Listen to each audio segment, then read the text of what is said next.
समय की बात है। एक छोटे से गांव में रामू नाम का एक लकड़हारा रहता था। वो रोज़ जंगल जाकर पेड़ काटता और शहर जाकर लकड़ियां बेचकर अपना गुजारा करता था। रामू मेहनती था, लेकिन उसे हमेशा ज़्यादा कमाने की लालसा रहती थी। एक दिन वो जंगल में एक पुराने पेड़ के नीचे बैठकर आराम कर रहा था। तभी उसकी नज़र पास ही के एक बहुत बड़े और पुराने पीपल के पेड़ पर पड़ी। ये पेड़ तो बहुत बड़ा है, अगर इसे काट दूं तो महीनों की लकड़ी मिल जाएगी। पर तभी उसे याद आया कि गांव में बुजुर्ग कहते थे कि उस पीपल के पेड़ में एक परी रहती है, कोई भी उसे नुकसान नहीं पहुंचा सकता। हाँ हाँ, परी वरी कुछ नहीं होती, ये तो बस लोगों को डराने के लिए कहानियां होती हैं। अगर मैं इस पेड़ को काट दूं तो मेरी किस्मत बदल सकती है। रामू ने कुल्हाड़ी उठाई और जैसे ही पहला वार किया, पेड़ से एक तेज रोशनी निकली और एक सुंदर परी प्रकट हुई। उसकी आंखों से क्रोध झलक रहा था। रामू, तुमने मेरी चेतावनी की अनदेखी की है। ये पेड़ मेरा घर है। तुम्हारी लालच की सजा तुम्हें मिलनी ही चाहिए। हे देवी, मुझे क्षमा करें। मुझे नहीं पता था कि यह पेड़ सच में आपका निवास स्थान है।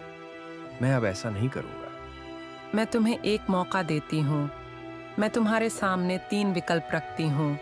जो भी तुम चुनोगे वही तुम्हारा भविष्य तय करेगा। लेकिन ध्यान रहे, लालच तुम्हें ले डूबेगा। रामू थोड़ा डर गया, लेकिन मन ही मन सोचने लगा कि शायद परी उसे कोई इनाम देने वाली है। पहला विकल्प, मैं तुम्हें एक सोने की कुल्हाड़ी दूंगी, लेकिन अगर तुम इसका गलत उपयोग करोगे तो यह तुम्हें नुकसान पहुंचा सकती है। दूसरा विकल्प, मैं तुम्हें हर रोज एक सोने का सिक्का दूंगी, लेकिन केवल ईमानदारी से कमाई करने के बाद। तीसरा विकल्प, मैं तुम्हारी सारी इच्छाएं पूरी कर सकती हूँ, पर तुम कभी किसी और से झूठ नहीं बोल पाओगे। सोच लो और बताओ। रामू ने कुछ देर सोचा, फिर उसकी आंखों में चमक आई। हे देवी, मुझे तीसरा विकल्प चाहिए। मेरी सारी इच्छाएं पूरी हो जाए, बस यही चाहिए। झूठ न बोलने की क्या जरूरत पड़ेगी। ठीक है रामू, जैसा तुमने चाहा, लेकिन याद रखना, इस वरदान का दुरुपयोग न करना। परी गायब हो गई और रामू को लगा जैसे वो कोई सपना देख रहा था। अगले ही दिन रामू ने सोचा कि क्यों न एक महल की इच्छा की जाए।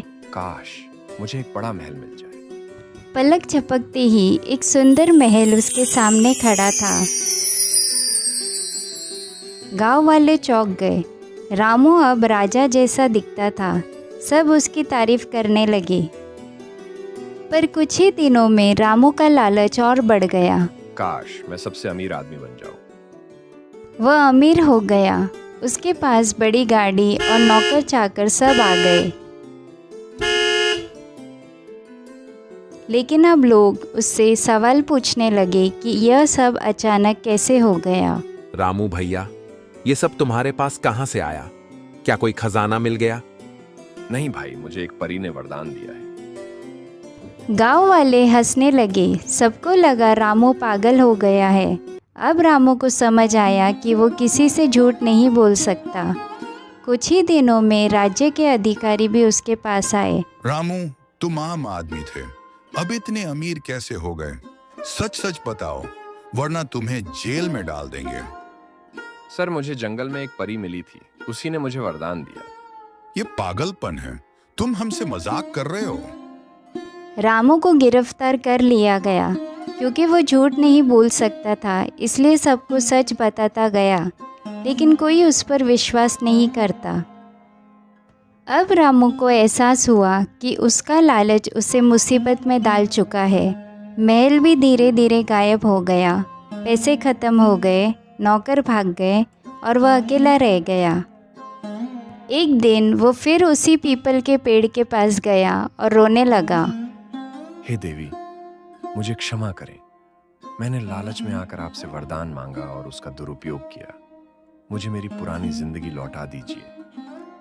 परी फिर प्रकट हुई, लेकिन इस बार उसका चेहरा कुछ शांत था।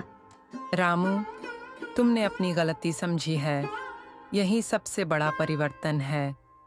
मैं तुम्हें तुम्हारी मेहनत की जिंदगी वापस दे देती हूँ, पर याद रखना, मेहनत का फल हमेशा मीठा होता है और लालच का अंत दुखद।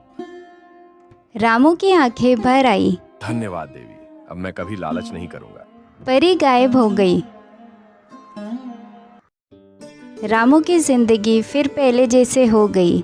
अब वो रोज जंगल जाता, लकड़ियाँ काटता और मेहनत की कमाई से संतुष्ट रहता। गांव वाले फिर से उसे सम्मान देने लगे। वो सबको परी की कहानी सुनाकर यह सिखाता कि लालच बुरी बला है। इस कहानी से हमें यह सीखने को मिलता है कि जीवन में मेहनत का कोई विकल्प नहीं है। अगर हम लालच में आकर शॉर्टकट अपनाते हैं तो अंत दुखद हो सकता है। संतोष और ईमानदारी ही सच्ची संपत्ति है। अगर आपको ये कहानी अच्छी लगी हो तो प्लीज़ लाइक और सब्सक्राइब करें।